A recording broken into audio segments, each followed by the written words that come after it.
I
grew up in Winnipeg, Manitoba, Canada, which is right in the middle of the prairies.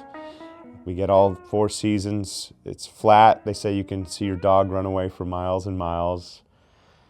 And you know what? Most people come through and they're like, what is this place? Why would anyone live here? But if you grew up there and you live there, just like anywhere, you need to know a place.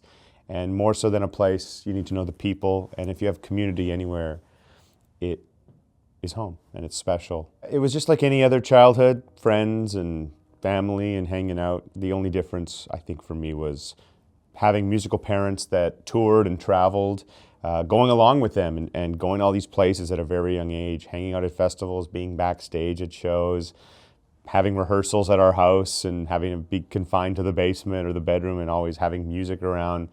I didn't realize it at the time that it was such a special thing, I think at the time, because all my friends had nothing to do and their families had nothing to do with the music industry.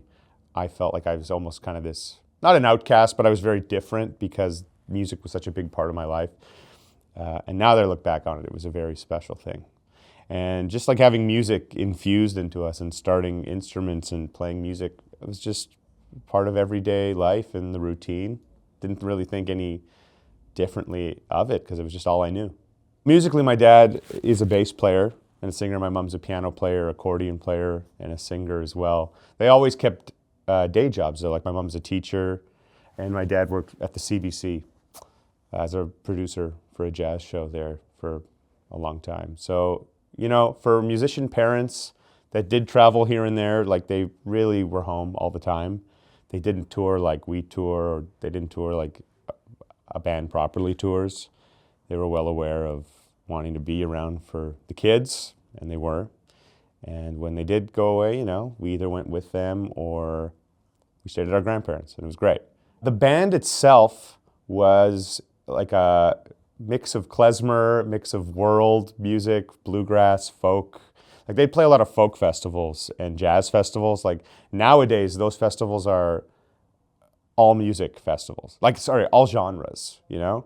And I feel like at a time like when they were the busiest, 80s, 90s, early 2000s, those festivals were just like gentrifying, so to speak. They were becoming more of like all genres. So like a lot of folk festivals and stuff like that. And a lot of just like their own concerts like that. But they also had a wedding band, like a private event band that they would do, which is like all the classic songs you'd hear at any wedding or event. And, you know, and then people would hire them to do sessions or gigs and jazz gigs, this gigs.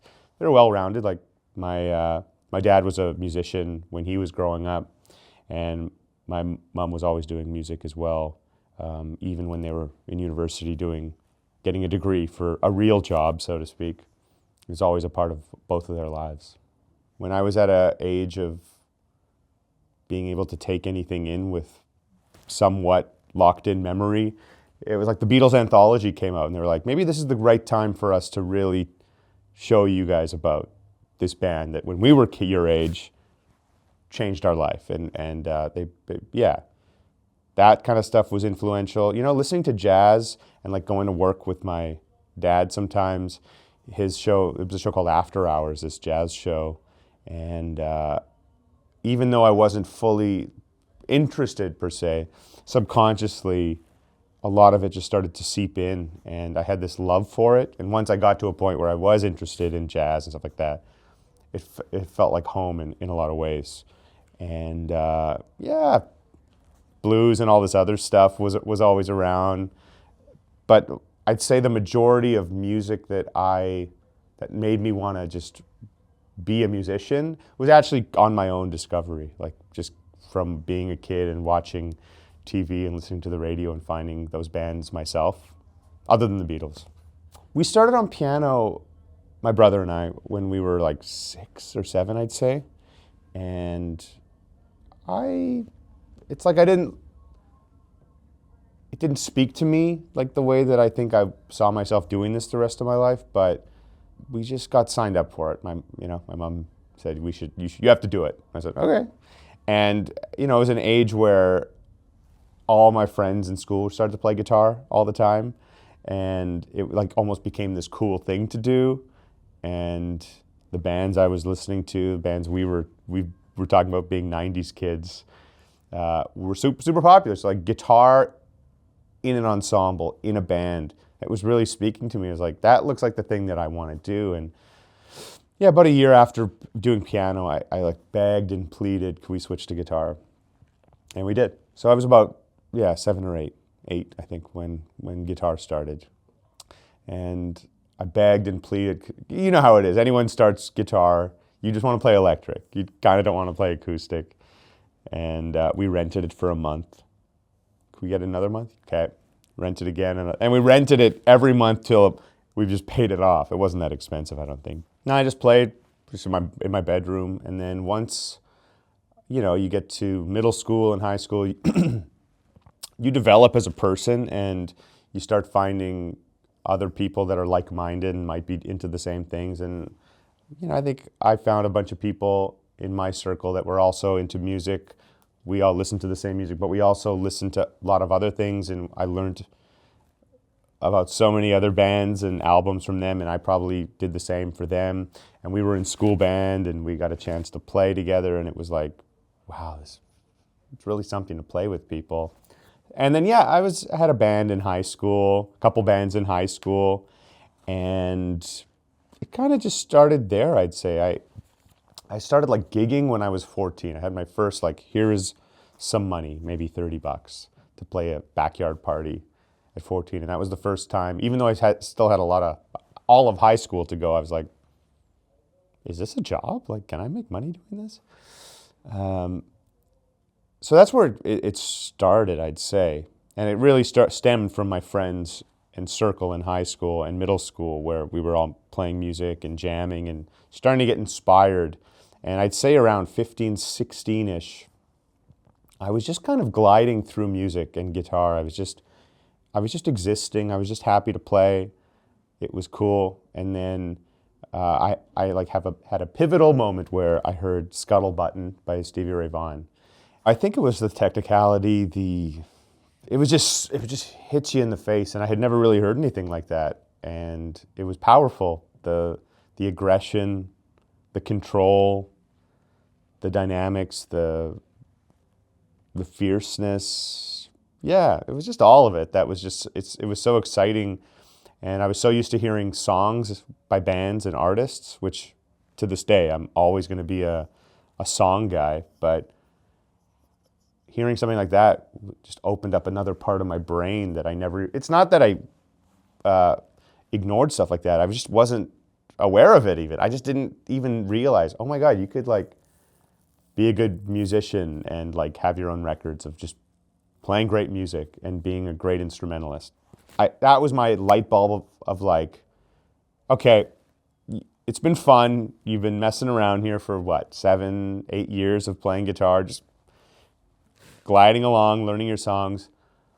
I think it's time to level up and take music and guitar seriously. And upon hearing that song and that record, Couldn't Stand the Weather, I kind of just put my head down, and all the stuff, when I took lessons, I'd be like, whatever, I can't be bothered to work.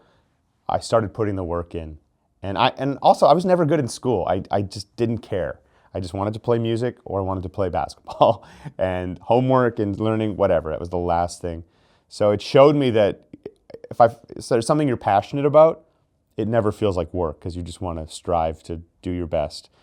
And I feel like I put my head down at that age when I first heard that. And it wasn't just I put my head down and listened to Stevie and blues. I got into jazz. I got into all styles of music. I listened to as much different music as I can. I was all genres, all musicians, all instruments, different singers, like literally everything. That was like the biggest education, just how much more music I had to listen to and learn. And I feel like I put my head down and then didn't look up, and still haven't. Like I've just been always on that inspired, taking it seriously mentality. Right before I graduated, they make you go to a guidance counselor and say, so what do you want to do after school? They want to send, And I said, well, obviously I like to play music. I play basketball. They're like, yeah, well, music, there's no career in that. But you like basketball, right? Have you ever thought about, going into sports of any kind? Maybe, athletic therapy. And I said, really? I didn't think of that. Yeah, maybe you could get like on a sports team or something. Oh, whoa. I immediately went home and I told my parents, I want to go to university this year, athletic therapy. And they're like, huh? What? Really? You don't even like school? I was like, no, it's different now. I'm really passionate about this. And they're like, we support you. Let's do it. So sign up for university, right? Like first year. My very first class is biology. I never took sciences. Once it became optional sciences, I never took it. I walk into biology, it's like 300 people in a room, and a screen turns on, and it's from 1992, and it's a professor. Hello, guys, I'm Professor blah, blah, blah. Welcome to Biology B. This is the course. Here, we're going to kick right into it. And I kind of realized immediately that I made a gigantic mistake. And I basically dropped out of university after a few months. And then I said, oops, now I know. I don't know why I neglected it. I'm going to try this music thing. And just kind of dove right in. I started to play more shows, play gigs with people, and like expand the community and meet more people. So once that started happening, everything is an education. You learn more with every person you play with. And I learned a lot when I started gigging, because I would be 14 years old, 15 years old, and I'd be playing with people who were late 20s, 30s, 40s. And they weren't afraid to be like, all right, man, slow it down. Or like, don't play so many notes. Or like, you don't need so many notes in that chord. Or like, you're too loud. All those things that I keep hearing. So in some ways, when I started to take guitar seriously, and harmony and theory and all this stuff, I had in the back of my mind all these other elements that were taught to me already of just how to, play in a bigger picture and like be one part. It's never just about one instrument. It's about a canvas, and every instrument is just filling in a space on it. So you need to know your role and like have your space there. So yeah, once I started gigging with people and more people, those kind of gigs and on-stage moments, or even like jamming with people, rehearsing, they were like some of the most important parts for that. I started a trio, and we would just play bars, like 3 sets a night. I'd sing. I had just started singing like a year or two before, so I was a brand new singer. I was just very new to it, but I just figured, hey, I'll just book gigs and I'll maybe get better at it by just doing it. And I'd sing by myself. Like I loved singing to records, by myself in the car or whatever. But I just never done it. No one ever considered me as a singer, so they'd never be like, hey, do you want to try singing this, or do you want to sing background vocals? No one would ever even just suggest it. So I just don't sing, and I'm fine with that. But I created this fear of it, and I did I played a song with my brother for this thing, and he was just like, yeah, you should sing on it, sing background vocals. And I don't remember, something just told me, like, just do it finally. Like, don't be a wuss, just try it. And I remember, just being there, closing my eyes, opening my mouth, terrified.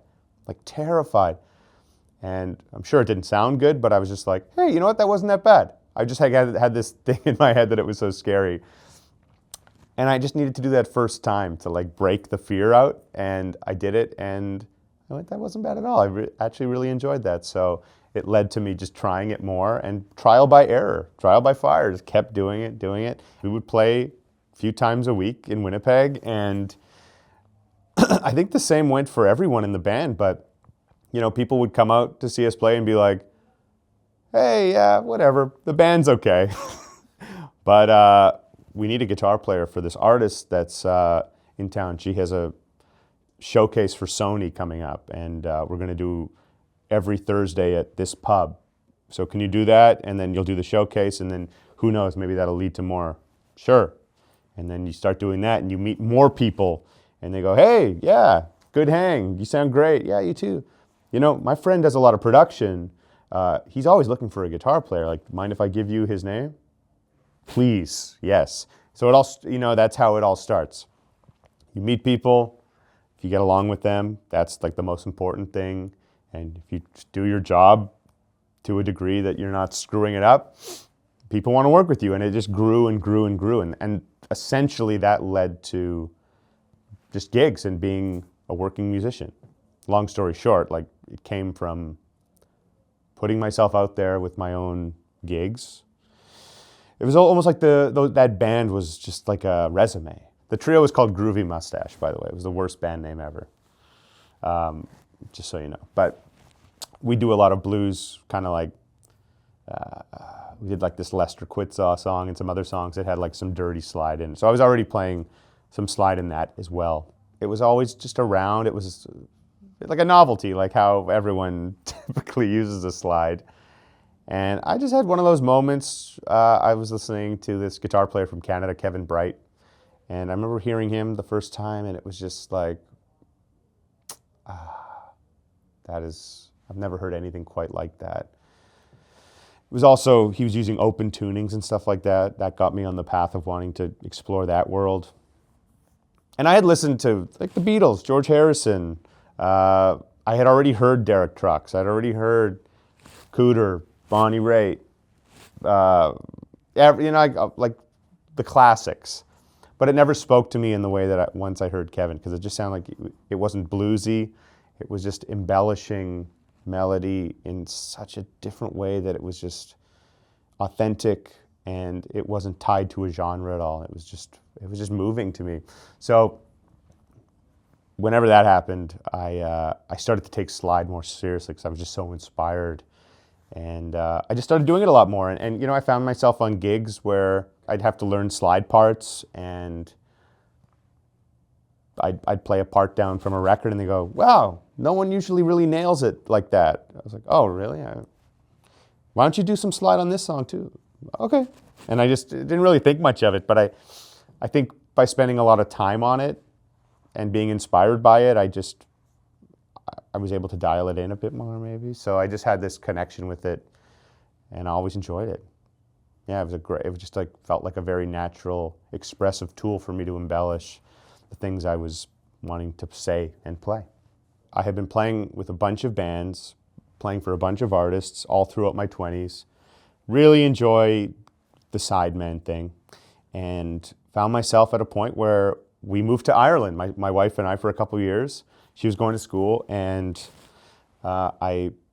some of the gigs that I was doing were like on hiatus, not really doing much. A lot of the other gigs, I told them, I'm kind of moving, but like, please consider me still if you're up for paying a flight. You know what I mean? Like,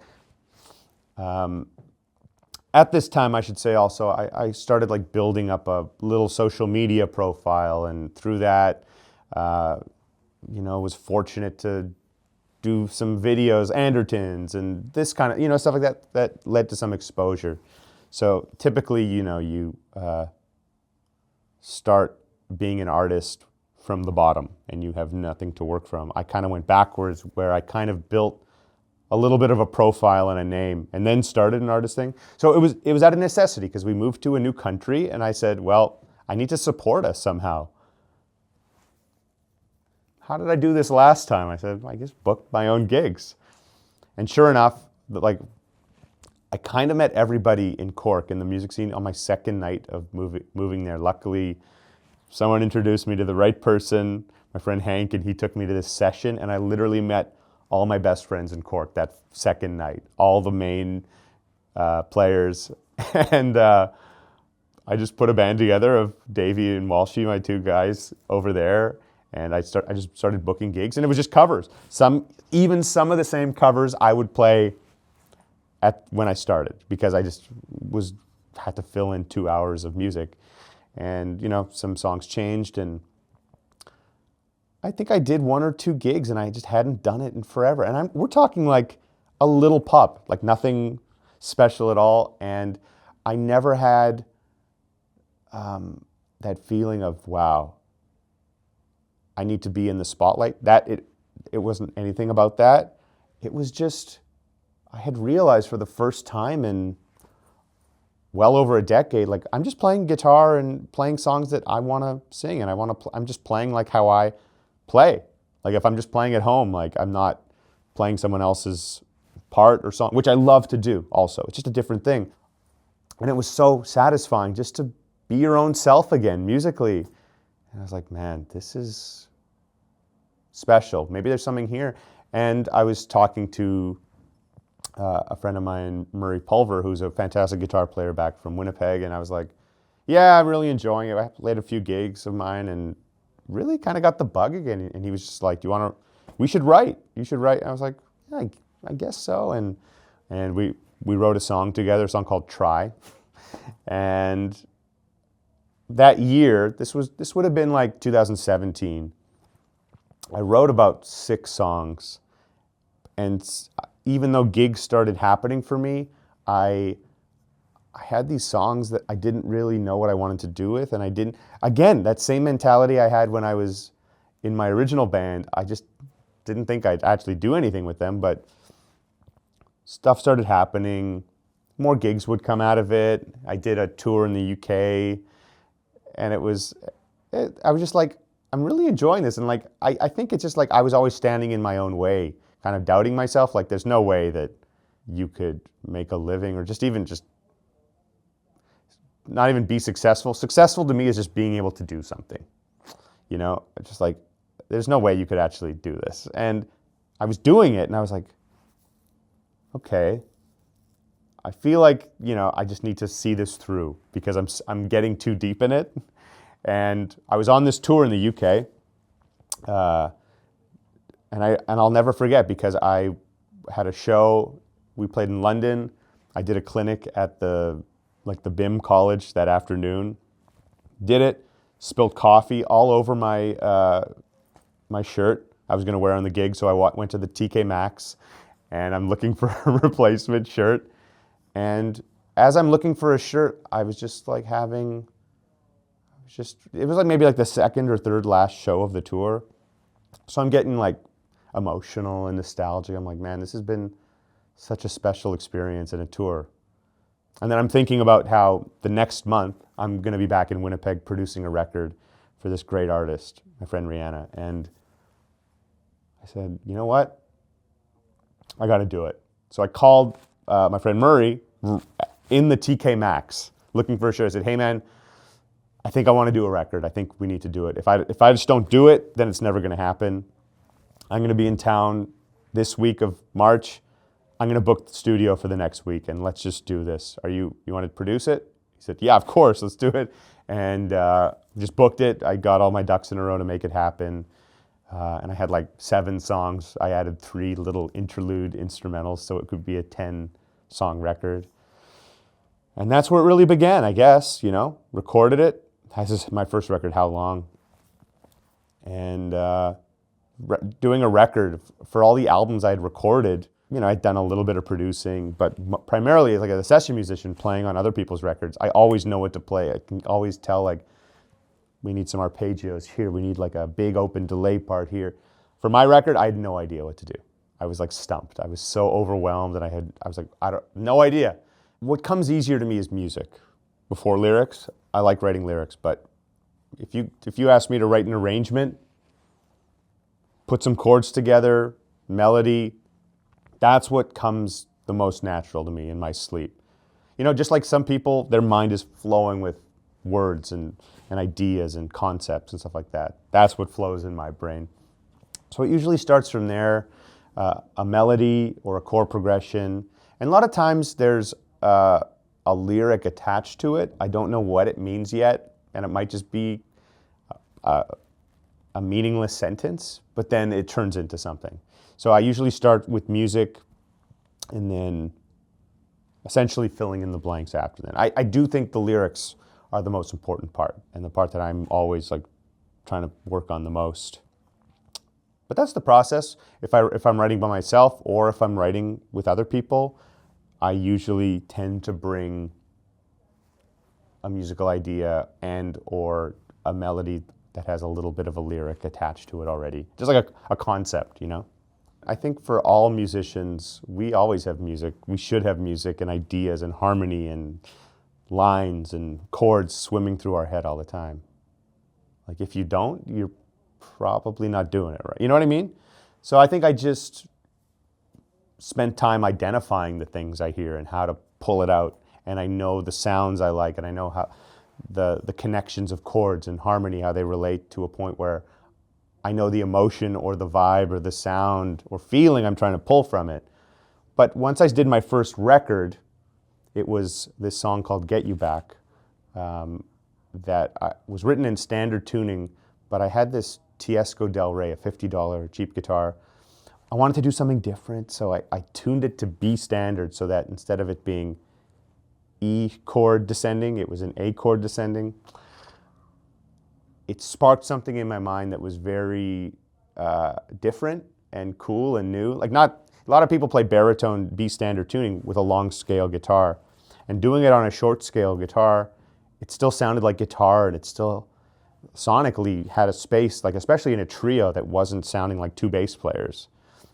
It was interesting, and I recorded it. It turned out really cool. I tried to play that guitar on a gig, and it was like microphonic pickups, temperament. It was just horrible. It wouldn't work. I first heard about Mule from my friend Jay Lapp, who plays in a band called the Steel Wheels. And I was playing in Tuna, Denmark, the Tuna Festival, with my friend Del Barber, summer 2016. And, I think we did some workshops together, and he caught our set, I love their band. They're so good. You guys sound great. It was so good. And he was like, oh, yeah, and you guys sound great. Love the slide. Sounds great, man. Have you ever heard of Mule? It's like, no. I was like, well, my friend Matt, he makes these resonators out of Saginaw, Michigan. And I think he might be doing electric, like, guitars soon, which led me to actually suggesting to Matt to make me a double cut version of his guitar, because I thought a steel guitar is already crazy idea and cool. Maybe that as a baritone Strat style guitar would be cool for that. And finally, when I convinced him to do it, it spoke to me. I just liked it so much that I used it more and more on my songs. I should say that I outside of Ariel Posen songs and Ariel Posen shows, I use it a lot less. Like I use normal tune guitars or open tune guitars. It really just has only a couple moments. But when I do my thing, it's this thing, it's almost like I don't know how to do my thing without it, that low register. And for my voice, it really sits well. I like to do songs in D and G and B, and having those lower rather than up here on a guitar just allows for cool parts for writing and stuff like that. So I just wanted to be different. Like, I don't think many people are tuning a normal guitar to B standard and playing. Like, maybe I'm just going to run in that direction and see what happens with it. I'm always motivated to improve and evolve. I think I've always been like that. I think it's important to never settle. It's not that you need to change, but you should always strive. Like, even take music out of the picture, just as a person, as a husband, as a friend, as a family member. Like, you should want to be better and evolve and find ways to improve on yourself always.